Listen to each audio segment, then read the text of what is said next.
Here we go. Once again, game one going to be on. We've casted a lot of games on Amygdala. I think I want to say like at least once in each series. But here we go. Spawning in the bottom left-hand corner of Amygdala, we have the German Protoss player, the blue Protoss, representing Streamer Zone. It is Jumy. And spawning in the top right-hand corner, we have the South Korean Terran player, the red Terran, representing Team Vitality. It is Ryung. And coming into this, of course, we just did host a show match last night. For those that were not here, I mean, where were you? Where were you yesterday? I do recommend the VODs. For those that were not here, 24 hours ago last night, we were live at this time yesterday with our Ducklings Showdown. It was a fun show match event, kind of celebrating 2024 and leading us into 2025. We even celebrated New Year's during the stream as well, as it did cloak over into the next year. And we did have 3 show matches. We had 3 Point versus Hon Mono in StarCraft Evolution.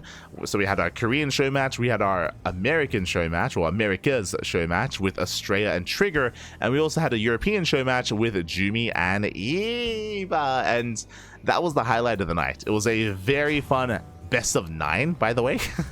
It was a best of 9 between Jumy and Eva. It was a wild time, and I'm ready for some more Jumy nonsense. I'm oh god, ready for some more nonsense, Fabby. He's up against Ryung, a player that I'm sure he doesn't really have too much experience with.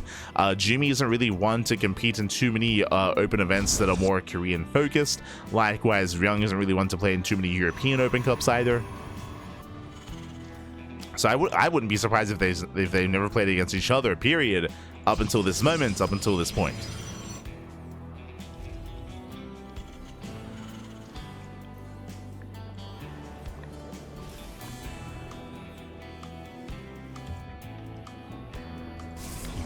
Go.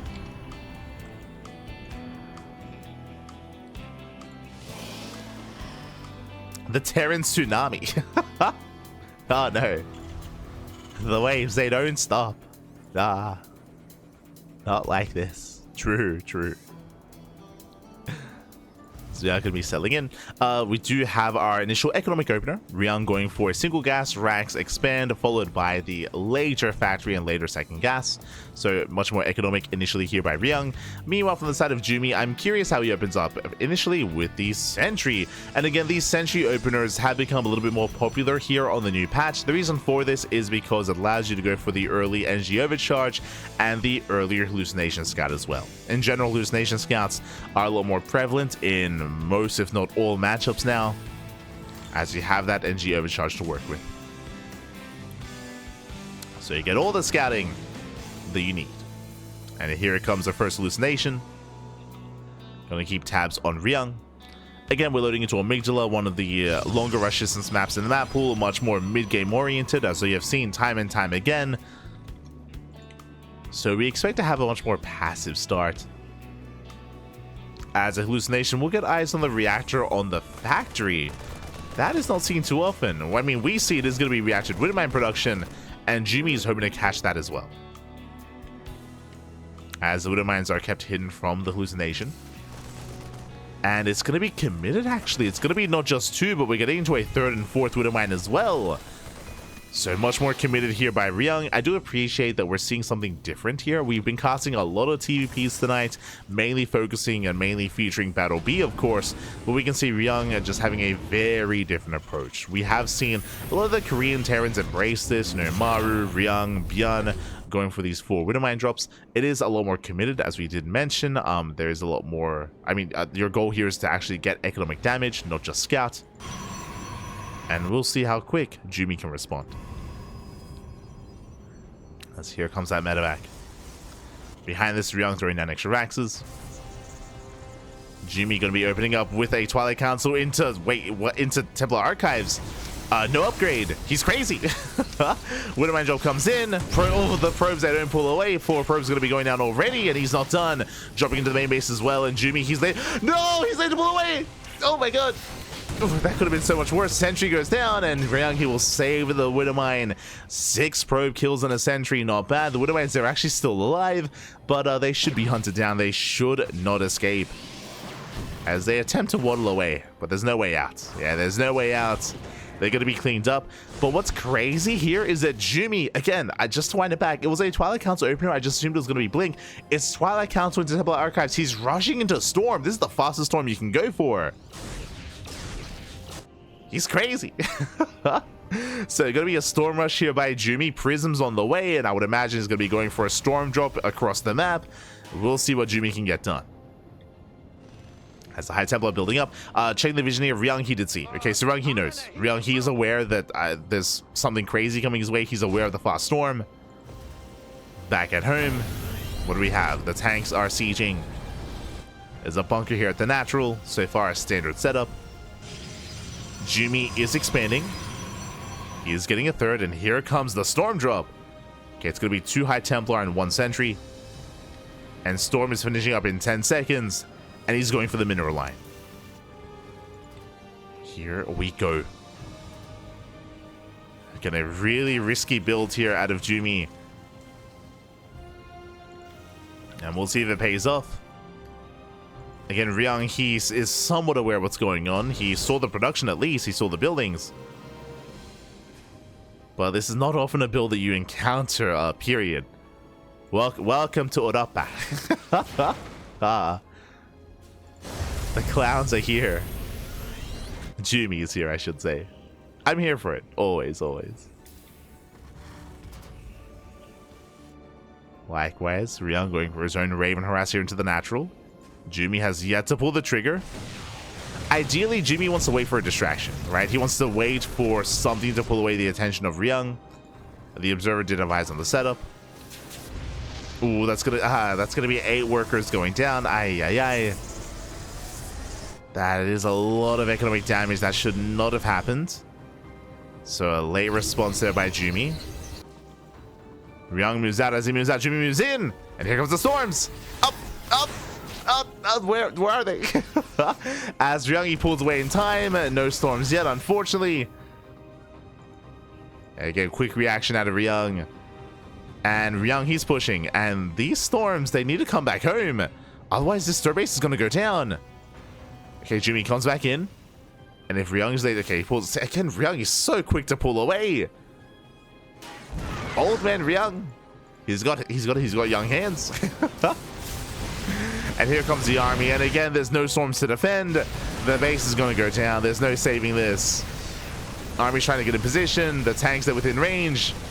Storms are coming in to defend. True. Storms, they pop off. Big connection.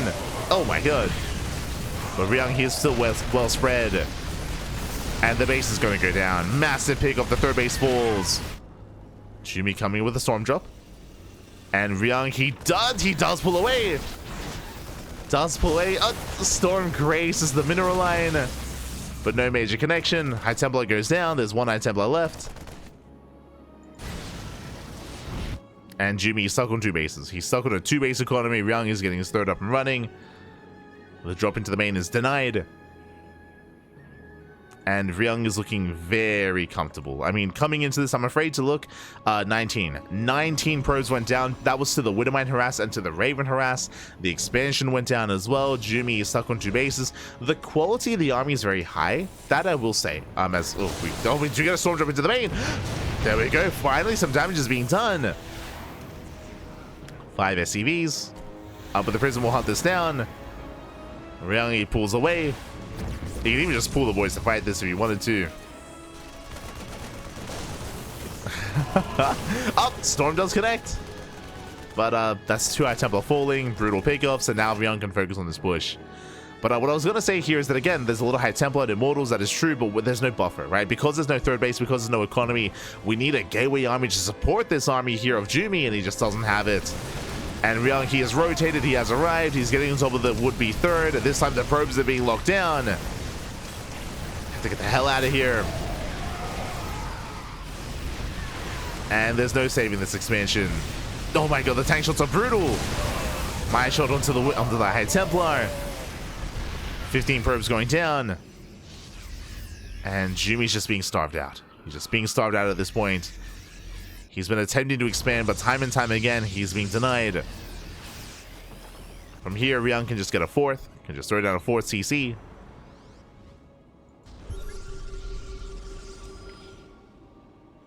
Okay, Ryung feeling adventurous. Going for the main army. EMP connects. The immortals are exposed. Storms are coming in. Oh my god. And we get a decent storm, but just one. Just one storm for 3-Eyed Templar. Not worth it. And Ryung, he has done it. He's broken the back here of Jumy. GG gets called, and Ryung takes game number 1. Ooh, GG. Ryung does take a lead in the series, but a shout out to Jumy because that was a wild start to the game. It didn't really lead to anything. There was a lot of potential with the Storm Drop opener, as we saw. Ryung, he reacted very, very quickly, very well to the drop play, and he delayed the Storm Drop for so long. So Ryung was very comfortable, but there was definitely potential. And again, it's an opener to build that you rarely see. Yeah, for good reason. As you can see here, if the opponent is good enough, I mean, they're able to react in time and they're able to deny any kind of damage from the Storm Drop, and they can punish you because, like, the problem here is that because you rush into Storm, that means you don't have Blink, that means you don't have Charge, that means you have the rest of your tech delayed and you're vulnerable across the map. So there's a reason why we don't see this too often, but I appreciate that we saw it nonetheless. Always a lot of fun seeing something different. As with that, that leads us into game number 2. Game number 2 going to be on Ultra Love. Let's go.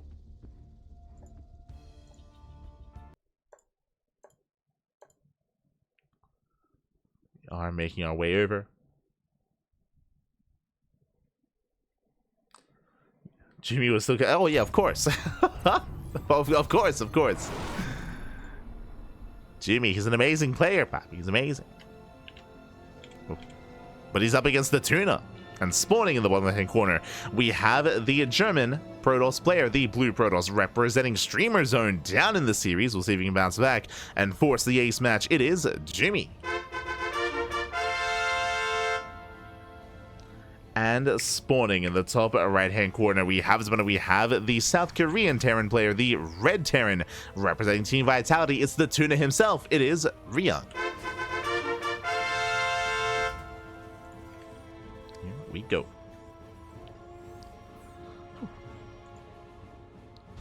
As we do settle into Ultra Love. Oh, there we go. Again, just to reiterate for those who weren't here at the time, but it was just it was just really unfortunate that HomeStory Cup was plagued by some connectivity issues.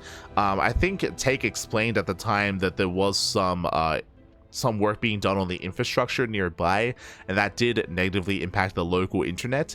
So because of that, specifically for that weekend as well, so because of that, there were often a lot of pauses throughout all of these matches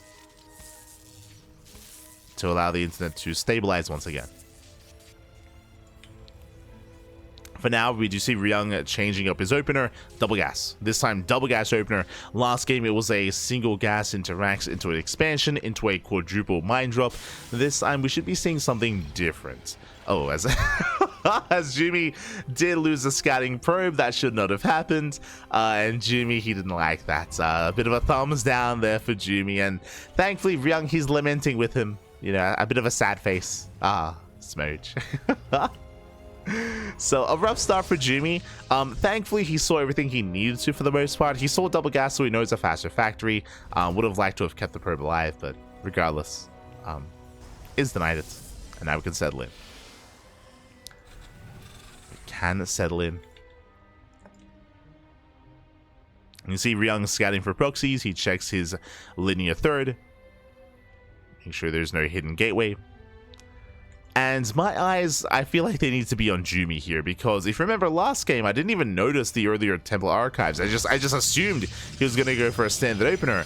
And speaking of, there it is. Twilight Council has been placed, but based on last game, this should be Blink, but it could be something crazy like another rush into Storm.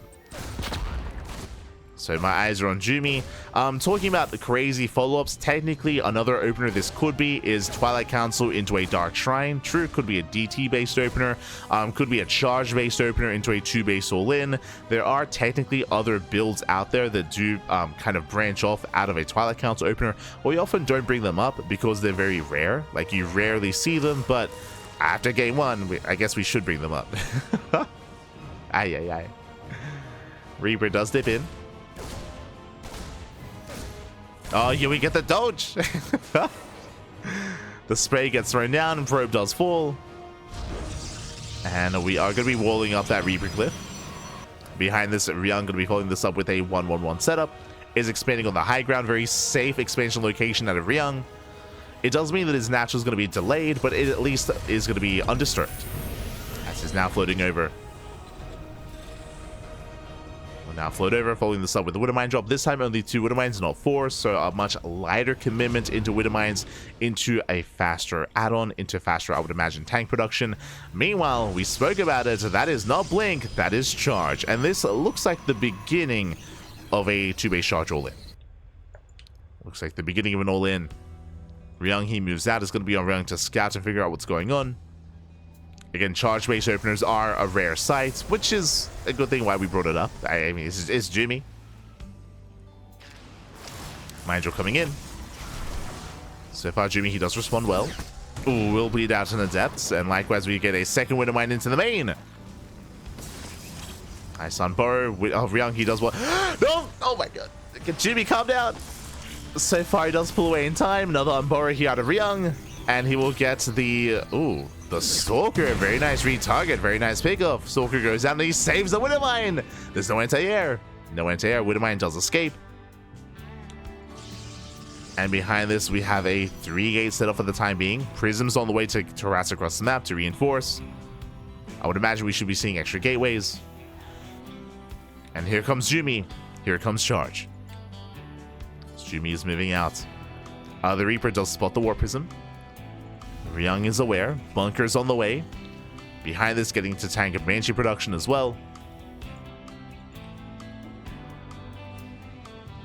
We can see Jumy following this up with a Forge and a Templar Archives, taking up, not going for an all-in. Taking up towards Storm, once again. This time much later. And I appreciate this out of Jumy. Because he got scouted, he backs off and he doesn't warp in. So despite getting to charge and just, oh god, as I say that though, the Banshee does arrive, and again, there's limited anti-air. Oh no, there's no detection either. I was gonna, sorry, there is an observer. Thankfully, there is an observer. That's still gonna be 5 probe kills. Jumy pulls back. Storm is on the way, checking the vision. Ryung, yep, he did scout, he did spot Storm. He is aware. What I was gonna say is that because Jumy got scouted, he opted not to actually reinforce and make use of these gateways. He's taking instead and gearing up towards a 3rd. But he's stumbling his way into the mid-game as he's losing a lot of workers, and the second Banshee has arrived. One towards the main, the other towards the natural. The High Templar! Oh my god, I'll pick up, does save it, thankfully. Nice save there on the High Templar. Banshee going ham, getting a 4, getting 5 probe kills. The Dong one is insane. The Dong one. As he gets another 5, that's 10 probe kills in total. The Banshees are still alive. And behind this, Ryung can now build up and expand. No 3rd CC yet, but we should be seeing a 3rd CC on the horizon momentarily. Once he gets those upgrades, Jumy likewise getting his own 3rd as well. A much later 3rd expansion for Jumy, bear that in mind. It is a late expansion just because he was so committed before this with Charge and to Storm. Gateway explosion on the way.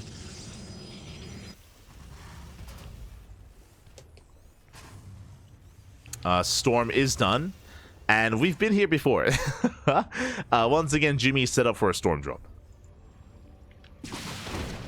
Banshees they did back in, getting another probe.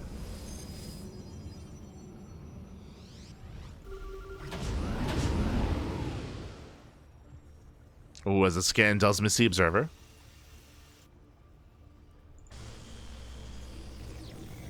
Banshee's pinned back.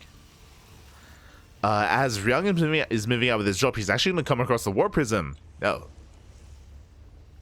He happens to just come across it.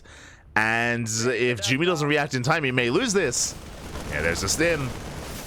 Prism taking a lot of hits. Oh my god. It's on 1 HP. There's 2 High Templar inside. 1 HP Prism does survive, thankfully. That would have been a brutal loss. But the problem here is that now that it's on 1 HP, yeah, it's going to be forced to recall back home. And it won't be able to get much done regardless. Whew. They'll save it though, thankfully.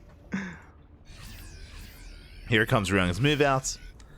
Behind this, here comes the third CC as well, landing on location. Jumy back at home. That's a lot of High Templar. Jesus, that is 7.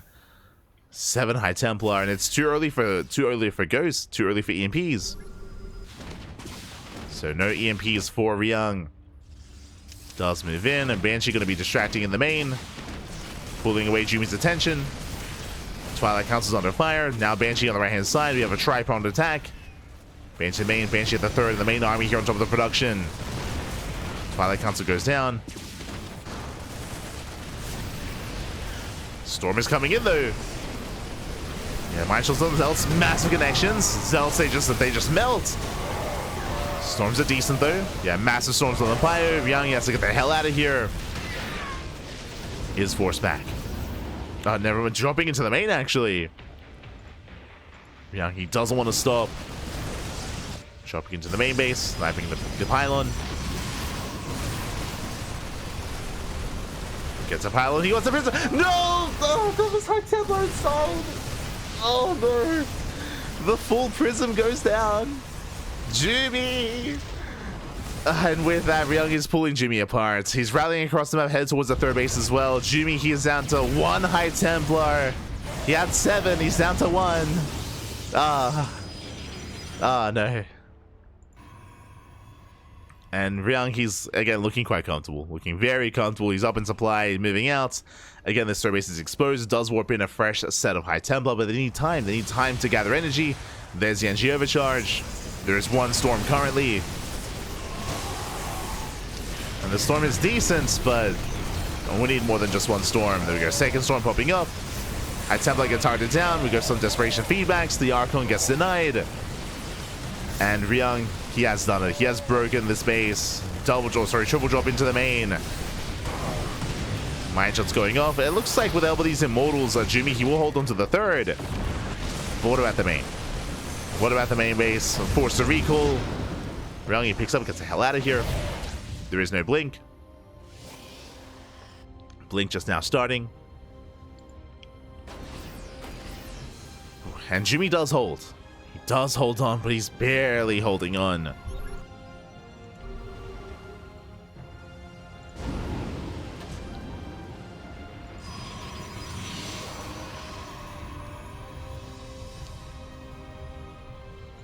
Is barely holding.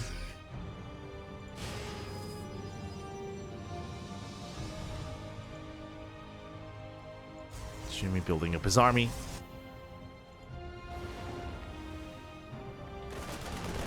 Now the drop play continues. Busting into the main.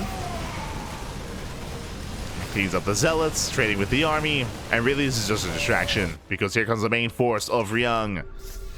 Now with EMPs. Speaking of brutal EMPs, they connect, they shut down the High Templar.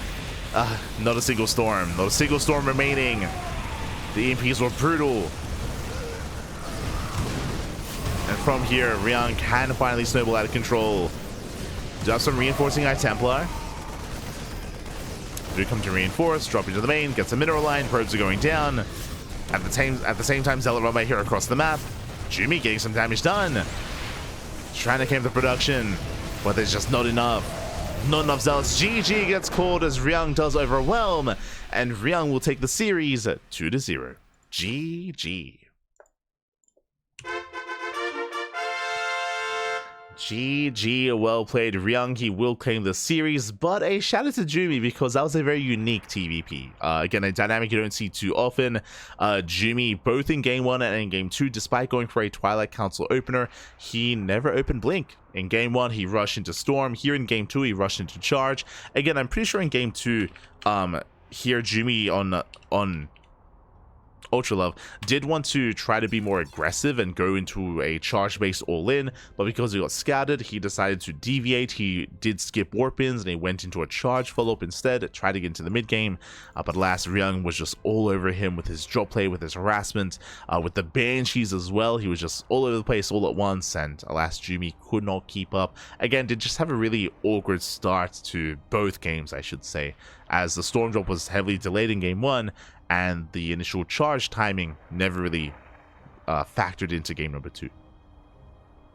So some rough openers there by Jumy. But regardless, some fun builds. Fun builds nonetheless. GG, well played. Ryung does take the series, and with that, that was our final series of the night. Well, as we switch our scenes over and catch up on all of our matches here, we have wrapped up with Group A.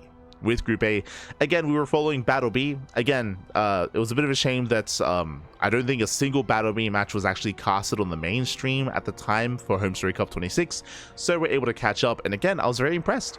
I don't think the scoreline really does justice to how well Battle B was performing. If you missed out on the VODs, I recommend tuning in to Battle B versus Lambo and Battle B versus Nightmare. There is a world where Battle B wins every single series. Like, he had some very clutch games and very intense back and forth between himself and Lambo and himself and Nightmare, so I do recommend the VODs.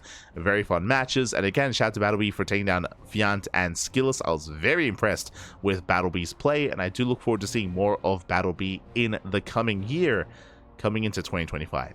Likewise, we did end the night with a bit of a treat with a match from Group D, which is why it says at the top Group A/Group D, with Ryung and Jumy. Again, Jumy having a bit of flair in his games, but alas, Ryung was a little bit too solid. Very impressive play there out of Ryung to knock Jumy down. And with that, GG, well played. We have wrapped up our 5 best of 3s for the night. GG. Now, when it comes to tomorrow's matches, we are going to be jumping into Group B and the remainder of Group D as well, as we do switch our scenes over. There it is. These are tomorrow's matches. We're going to be featuring Group B, featuring Maru, Moja, Geralt, Showtime, Spirit, Kelzer, Serral, and Jumy. Plenty of matches ahead of us here tomorrow, plenty to catch up on. This is a lot more diverse. Moja was getting a little bit more love by the mainstream and by us as well, but we do still have some matches to catch up on. So again, Maru versus Moja, Showtime versus Geralt, Showtime versus Moja, Spirit versus Kelzer, and Serral versus Jumy.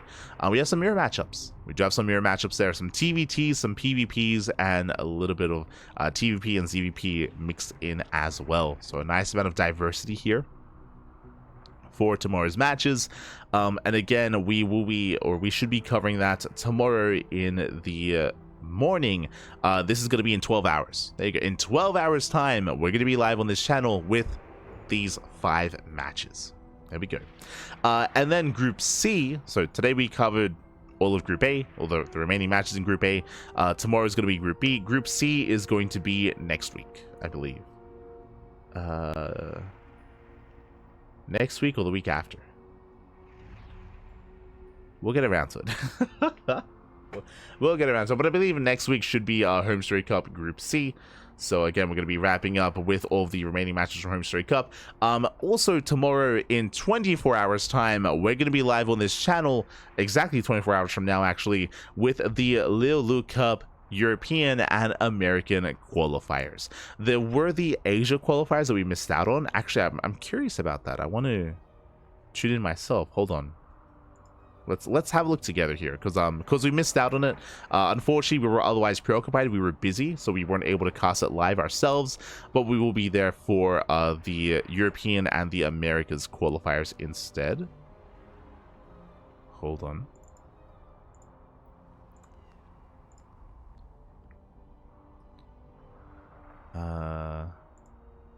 Bam. There we go. Okay. We do have this is the Asia qualifier. Okay, so this was the Asia qualifier here. We actually had Shin qualified over Creator, Shin qualified over Solar, so actually pretty big results. Shin takes down Creator 2-1, Shin takes down Solar 2-1, and Shin did qualify for Lulu Cup. Scrolling down, we had our Terran player Jumy. I mean, Gumiho, he's the HomeStory Cup champion. So Gumiho takes down Lemon, Firefly. These matches did go to the ace match. match. Interesting, by the way. And Jumy takes down Byun. To qualify for the Liu Cup. And then we had a final series between Solar and Byun. Solar makes it. So we have Solar, Jumy, and Shin qualifying for Liu Cup. For those that are curious, if you're wondering, what is Liu Cup? What's going on? There's another big major event that's occurring this month. That's why I mentioned earlier that January is just really busy, like really busy for us here in January, because we have all of our regular weekly tournaments plus Masters Coliseum plus Liu Cup as well. So Liu Cup is also a big event that's happening this month. There's qualifiers for every region. As I mentioned a couple of days ago, this was the Asia qualifier. So we had Shin, Jumy, and Solar making it through. And tomorrow, again in 24 hours, we have the European and the Americas qualifier. So kind of like a foreign qualifier. And then there's a global qualifier over the weekend. So there's 2 qualifiers left for that main event. I do look forward to it. Do we have any invites? I'm sure we do. Do we? Do we have invites? Okay. Quickly checking here. Bam, there it is. We do have some invited players.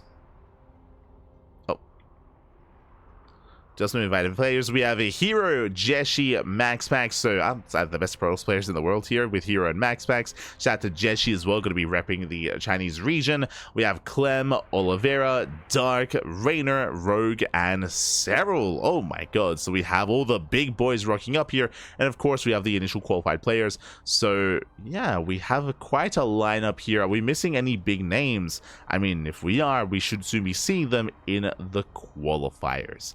I would say the big name that we're missing amongst the foreign players is probably Showtime. Right? Like when we think of the best players in Europe, we think of Clem for Terran, we think of Rainer and Cell for Zerg, and we think of MaxPax and Showtime for Protoss. So I look forward to seeing Showtime to see if he can make it through and represent the Protoss race and the European region as well. Outside of that, best of luck to everyone else getting involved as well. We'll see if Skills can make it through. Skills, true. Skills has also been looking good as of late. There's a reason why Skills did qualify for Master Coliseum, so he's going to be another major factor as well. When it comes to the rest of the region, Maru, I believe, did not play in the qualifier. If he is notified, then we could see Maru in the global qualifier. True, we could see Maru there. We could see some of these other big Korean names as well, like, of course, Classic, for example. Zaun, Rogue got invited. That's an interesting invite, inviting Rogue. Like, I feel, I guess it's based off of the performances in Liu Cup previously, so that makes sense. Rogue did do well there. So yeah, we do have a lot of invites coming into this, and it's going to be another big major event in January. So it's a lot of StarCraft. This is a $7,000 prize pool. Jesus, oh my god, $7,000. But again, we're going to be casting. We're going to be casting it here on the CranKy Ducklings. So that'll be here in 24 hours. The European/Americas qualifier. All right, when it comes to the Americas region, yo, Trigger and Estrella, true, would be nice to see some NA representation there with those 2 players as well. Not wrong, not wrong. Don't want to forget them.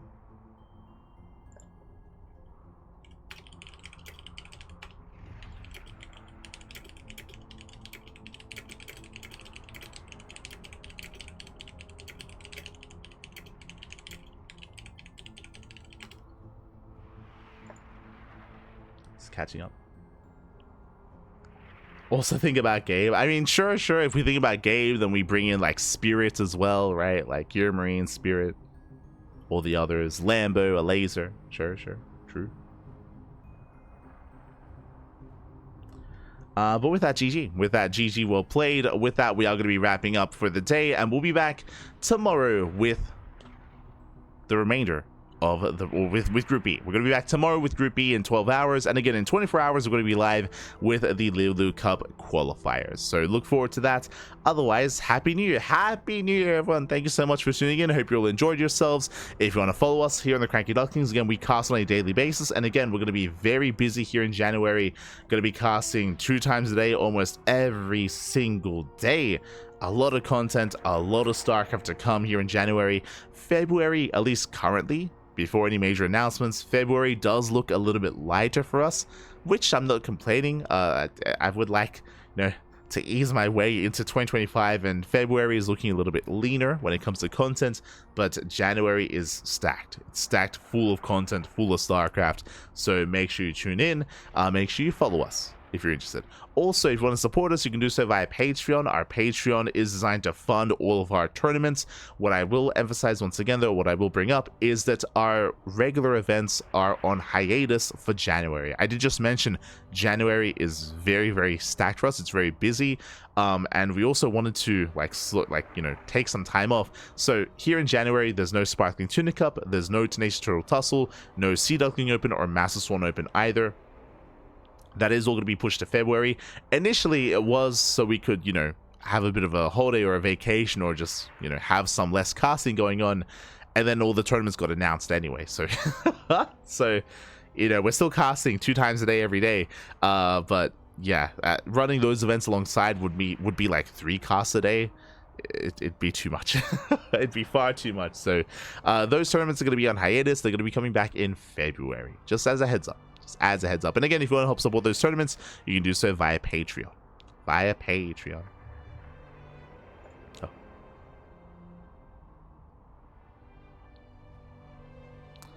And with that, we do appreciate. Thank you so much for watching. Thank you so much for the support.